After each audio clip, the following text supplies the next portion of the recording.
Sound ಕೇಳಿಸ್ತಲ್ಲ? ಈ ಮನೆಗೆ ಆ ಮನೆ ಓನರ್ ಪರ್ಮಿಷನ್ ಇಲ್ಲದೆ ಒಂದ್ ಹೆಜ್ಜೆ ಇಡಕ್ಕಾಗಲ್ಲ. ಝೆಡ್ ಪ್ಲಸ್ ಸೆಕ್ಯೂರಿಟಿ ಇರೋ ಮನೆ ಇದು. ಮೂಲೆ ಮೂಲೆಗಳಲ್ಲೂ ಅವರ ಪ್ರೀತಿಯ ಮಕ್ಕಳಿದ್ದಾರೆ. ಆ ಮಕ್ಕಳನ್ನ ಮೀರಿ ಒಂದ್ ಹೆಜ್ಜೆ ಇಟ್ರೆ ನಮ್ಮ ಕತೆ ಅಷ್ಟೇ. ಈ ಮನೆಗೆ ನಾನು ತುಂಬಾ ದಿನಗಳಿಂದ ಭೇಟಿ ಮಾಡ್ಬೇಕು ಅಂತಿದ್ದೆ. ಯಾಕಂದ್ರೆ ಆ ಮನೆ ವಿಶೇಷತೆನೇ ಆಗಿದೆ. ಇವರಿದ್ದಾರಲ್ಲ, ಆ ಮನೆಯ ಒಡತಿ, ಆ ಮಕ್ಕಳ ಪಾಲಿನ ದೇವತೆ. ಇವರು ಈ ಮೂಕ ಪ್ರಾಣಿಗಳ ಮೇಲೆ ಇವರಿಗಿರುವ ಒಂದು ಪ್ರೀತಿ ಇದೆಯಲ್ಲ, ಅದನ್ನು ನೋಡಿದ್ರೆ ಈಗೂ ಇರುತ್ತಾ ಅನಿಸುತ್ತೆ. ಕೆಲವ್ರನ್ನೆಲ್ಲ ಕೇಳಿದ್ವಿ. ನಾವು ಇವರನ್ನ ನಮ್ ಕಣ್ಣಾರೆ ನೋಡ್ತಾ ಇರೋದು. ಇವರ ಮನೆಯಲ್ಲಿ ಎಷ್ಟು ನಾಯಿಗಳಿದೆ, ಬೆಕ್ಕುಗಳಿದೆ ಅಂತ ಹೇಳಕ್ಕಾಗಲ್ಲ. ಬೀದಿಯಲ್ಲಿ ಯಾವ್ದಾದ್ರು ಒಂದು ನಾಯಿ ಬಿದ್ದಿದ್ರೆ ಅದನ್ನು ಎತ್ಕೊಂಡ್ ಬಂದು ಸಾಕ್ತಾರೆ. ಇವರು ದಿನ ಕೂಲಿ ಕೆಲ್ಸಕ್ಕೇನೆ ಹೋಗೋದು. ಆದ್ರೆ ಅದ್ರಲ್ಲಿ ಬಂದ ಅಷ್ಟು ಹಣವನ್ನು ಈ ನಾಯಿ ಬೆಕ್ಕುಗಳಿಗೆ ಹಾಕ್ತಾ ಇರ್ತಾರೆ. ದಿನ ಡೈರಿಗೆ ಹೋಗ್ತಾರೆ, ಹಾಲು ತರ್ತಾರೆ. ನೋಡಿ, ಪೆಡಿಗ್ರಿ, ಬಿಸ್ಕೆಟ್, ಬನ್, ಹೀಗೆ ಇವುಗಳಿಗೆ ಒಂಥರ ರಾಜಯೋಗ. ಎಲ್ಲವೂ ಸಿಗತ್ತೆ. ತರಕಾರಿ ಏನು ಇವ್ರು ತಿನ್ನೋ ಎಲ್ಲವನ್ನ ಅದಕ್ಕೆ ಹಾಕಿ ಕೊಡ್ತಾರೆ. ಅವು ಕೂಡ ತಿಂತಾರೆ. ಮತ್ತೆ ಇವರು ಪ್ರತಿಯೊಂದು ವಸ್ತುನು ಮನೆಗೆ ಬರೋ ಹಿಡಿದು ತರಬೇತಿ ಯೋಚನೆ ಮಾಡಿ ಅವರಿಗೋಸ್ಕರ ಏನ್ ತರ್ತಾರೋ ಗೊತ್ತಿಲ್ಲ. ಆದ್ರೆ ಇವರಿಗೆ ಮಾತ್ರ ಏನಕ್ಕೂ ಕಮ್ಮಿ ಮಾಡ್ತಾ ಇಲ್ಲ. ಅಷ್ಟು ಚೆನ್ನಾಗಿ ನೋಡಿಕೊಳ್ತಾ ಇದ್ದಾರೆ. ಕೈಯಲ್ಲಿ ದುಡ್ಡಿದ್ದು ಈ ರೀತಿ ಪ್ರಾಣಿ ಸೇವೆ ಮಾಡೋರು ಅನೇಕರಿದ್ದಾರೆ. ಆದ್ರೆ ಇವರು ದುಡಿದ ಅಷ್ಟು ಹಣವನ್ನು ಈ ಮೂಕ ಪ್ರಾಣಿಗಳಿಗೆ ಹಾಕೋದು. ಇವರಿಗೆ ಅಂತ ಯಾವುದೇ ಸೇವಿಂಗ್ಸ್ ಇಲ್ಲ, ಏನು ಇಲ್ಲ. ಕೈಯಲ್ಲಿ ಶಕ್ತಿ, ಕೈಕಾಲಲ್ಲಿ ಶಕ್ತಿ ಇದ್ದಷ್ಟು ದಿನ ದುಡಿಬಹುದು. ಆದ್ರೂ ಕೂಡ ಅದೇನು ಯೋಚನೆ ಮಾಡದೆ ಇವರು ತಮ್ಮ ಸಂಪೂರ್ಣ ಬದುಕನ್ನ ಈ ಮೂಕ ಪ್ರಾಣಿಗಳಿಗೆ ಇಟ್ಟಿದ್ದಾನೆ ಅಂದ ಮೇಲೆ ಇಂಥವ್ರಲ್ವಾ ರಿಯಲ್ ಹೀರೋಸ್. ಇವ್ರ ಹೆಸರು ವಿಶಾಲತ. ಕೊಡಗಿನ ನಂಜಯಪಟ್ಟಣದಲ್ಲಿ ವಾಸವಿದ್ದಾರೆ. ನಾನು ಈ ಮನೆಗೆ ಹೋದಾಗ ಇಲ್ಲಿಗೆ ಯಾರು ಬರಲ್ಲ. ಇವ್ರನ್ನ ಹೊರತುಪಡಿಸಿ ಬೇರೆ ಯಾರು ಬರಲ್ಲ, ಬರಕ್ಕೂ ಆಗಲ್ಲ. ಅಷ್ಟೊಂದು ಸೆಕ್ಯೂರಿಟಿ ನಾ ಹೇಳ್ದಲ್ಲ. ಇವ್ರು ತಮ್ಮ ಮಕ್ಕಳನ್ನೆಲ್ಲ ಪರಿಚಯಿಸ್ತಾ ಹೋಗ್ತಾರೆ. ಆಗದ್ ಯಾರೋ ಒಬ್ಬೊಬ್ರನ್ನ ಬಿಟ್ಟು ಒಂದೊಂದು ಹೋಗಿದ್ದು. ರೂಮಲ್ಲಿ ಅದನ್ನ ಇಟ್ಟಿದ್ದಾರೆ, ತಂದಿರೋದು. ಕೂಡ್ ಮಾಡಿ ಇಟ್ಟಿದ್ದಾರೆ. ಪಾಪ. ಅವರು ನನ್ನ ಇವಳ ನೋಡಿ ಹೆಸರು ಬೊಬ್ಬೆ ಹಾಕಿ ನಾನು ಫಸ್ಟ್ ಅವ್ರಿಂದ ಬ್ಲಾಕ್ ಇದು ಕಲಿಬೇಡಿ. ಕರಿತೀನಿ. ಇಷ್ಟು ದಿನ ನಮ್ಮ ಅಮ್ಮ ಮಾತ್ರ ನಮ್ ಜೊತೆ ಇರ್ತಿದ್ರು. ಇವ್ರು ಯಾರು, ಅವಳ ಏನಾದ್ರು ಚಿನ್ನಮ್ಮಂದ ಕರಿತೀನಿ. ಏನಾದ್ರು ನನ್ಗೆ ತೊಂದ್ರೆ ಇಷ್ಟವನ್ನೇ ಮಾಡ್ಬೋದಾ ಕರೆಯೋದು ಅಲ್ಲ ಅವಳನ್ನ. ಆತಂಕ ಅವುಗಳಲ್ಲಿ ಹ್ಮ್ ಎದ್ದು ಕಾಣ್ತಾ ಇತ್ತು. ಹೌದು ಈಗ ಅವಳು ಅವಳ ಅಮ್ಮ ಸೇಫ್ ಕೂತಿರ್ಬಿಟ್ಟು ತಿಂತಾ ಇದ್ದಾಳೆ. ಹೌದು ಹೌದು. ಇವರಿಬ್ಬರನ್ನು ಕೂಡ ಚಿಕ್ಕ ಪಾಪಲ್ಲಿ ಯಾರೋ ಓಡಾಡಿ ಬಿಟ್ಟಿರೋದು. ಅದಕ್ಕೆ ನಾವು ತಂದಿರೋದು ಇದನ್ನ. ಹೆಣ್ಣು ಮಕ್ಳು ಅವರು. ಬೀದಿಯಲ್ಲಿ ಬಿಟ್ಬಿಟ್ಟಿದ್ರಾ? ಹೌದು.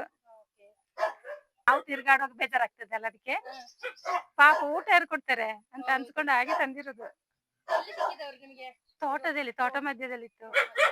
ಹೆಣ್ಣು ಮಗುದೇ ಯಾರು ತಗೊಂಡೇ ಹೋಗಿಲ್ಲ. ಹೌದು. ಅದೇ ಚಿಕ್ಕ ಮಗು ಆಗಿದ್ದಾಗ ಅಲ್ಲಮ್ಮ, ಇಷ್ಟ ದೊಡ್ಡವರಾದ ತಕೊಳ್ಳಿ.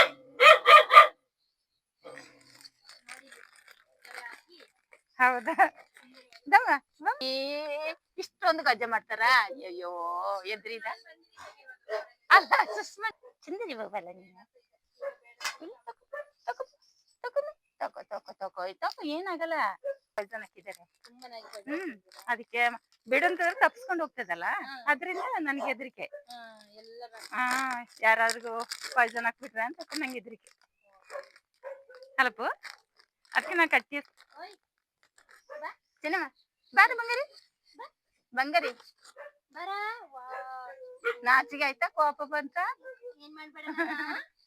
ಬಂಗಾರಿ ಬಾರಮ್ಮ,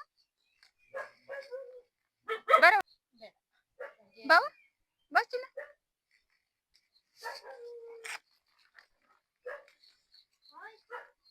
ಬಾವಾ ಟಿಂಕು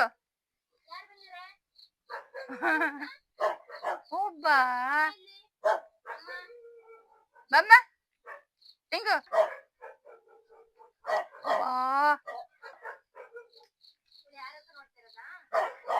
ಬಿಸ್ಕೆಟ್ ಉಂಟಾ ಅಲ್ಲಿ? ಇಲ್ಲ.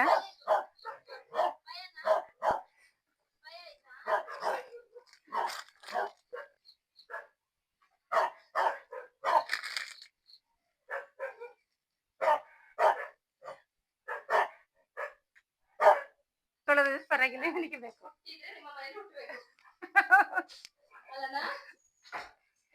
ಇತ್ತಾಗಿತ್ತಾನೆ ಇಲ್ಲಿ ಕೂತ್ಕೋಬೇಕು. ಕಾಫಿ ಇರ್ತೀನಿ. ಇಲ್ಲ ಇದು ಇವರ ಮನೆ ಅಲ್ಲ. ಅಲ್ಲ ಅಲ್ಲ ನನ್ನ ತಂಗಿ ಅದಕ್ಕೆ ಇದು ಇರವ ಇರವ ಇರವ ಇರವ ನಾನು ಚಿಕ್ಕದ್ರಿಂದ ನಮ್ಗೆ ನಮ್ಮ ಮನೆಯವರು ಎಲ್ಲರಿಗೂ ಇದೆ ಇಷ್ಟ.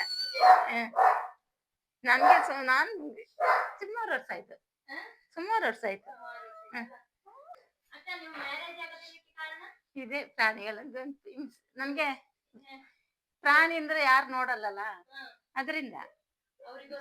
ಹೌದು. ಮತ್ತೆ ಒಂದು ಅಮ್ಮ ಇದ್ರು, ಅಮ್ಮನ ನೋಡ್ಲಿಕ್ಕೆ ಯಾರು ಇರ್ಲಿಲ್ಲ, ಆದ್ರಿಂದ ಆಗ್ಬಿಟ್ಟು ಬೇಡ ಅಂತ ಅನ್ಸ್ಕೊಂಡಿದ್ದೆ. ಹೌದು ಹೌದು. ನಾನು ಯಾರಿಗೂ ಹೇಳುದು ಅಷ್ಟೇ, ನನ್ನ ಮಕ್ಳು ಅಂತಾನೆ ಹೇಳುದು. ಅಲ್ಲ, ಇವ್ರನ್ನಿಗೆ ನೋಡ್ಲಿಲ್ಲ, ಒಂದು ಗಳಿಗೆ ಕಾಣದಿದ್ದಾಗ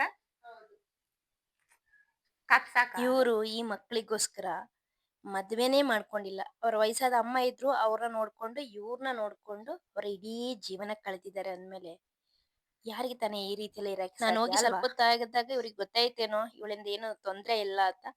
ಸ್ವಲ್ಪ ಸೈಲೆಂಟ್ ಆದ್ವು. ಎಲ್ಲರೂ ಅವ್ರವ್ರ ಪಾಡಿಗೆ ತಿನ್ನಕ್ಕೆಲ್ಲ ಶುರು ಮಾಡಿತ್ತು.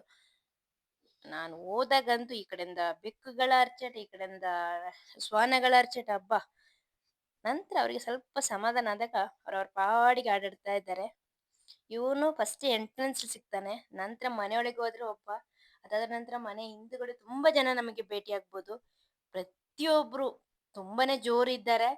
ಆದ್ರೆ ಅಮ್ಮ ಹೇಳಿದ ಮಾತನ್ನ ನಾನು ಇವರ ಮನೆಗೆ ಹೋದಾಗ ನಿಜವಲ್ಲ ಅಚ್ಚರಿ ಆಯ್ತು. ಯಪ್ಪ, ಎಷ್ಟು ಪ್ಯೂರ್ ಲವ್ ರೀ. ನಾವೀಗ ನಮ್ಮ ಮಕ್ಕಳನ್ನ ಕಷ್ಟಪಟ್ಟು ಎತ್ತು ಸಾಕ್ತಿವಿ, ನಾಳೆ ಅವರಿಂದ ನಮಗೆ ಆ ಪ್ಯೂರ್ ಲವ್ ಸಿಗುತ್ತೆ ಇಲ್ವಾ ಗೊತ್ತಿಲ್ಲ.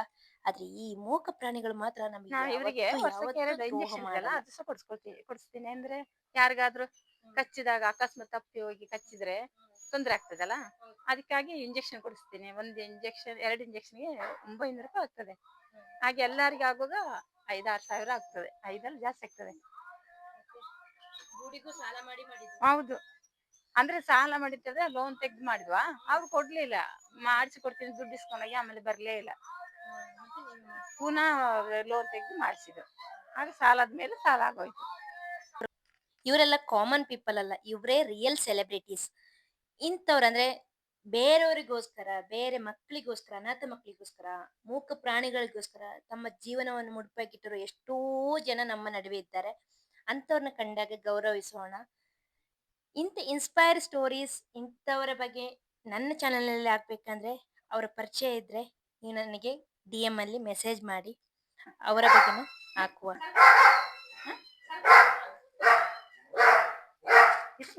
ಹೊರಗೆ ಅಳ್ತಿದ್ದಾನೆ. ಬಾಪ ಇರವ ಸುಬ್ಬು, ಇರವ ಸುಬ್ಬು. ಇರಮ್ಮ ಕೊಡ್ತೀನಿ. ಇರಮ್ಮ ಕೊಡ್ತೀನಿ. ಬೇಕಾ? ಇರುವಮ್ಮ. ಇನ್ನು ಬೇಕಾ?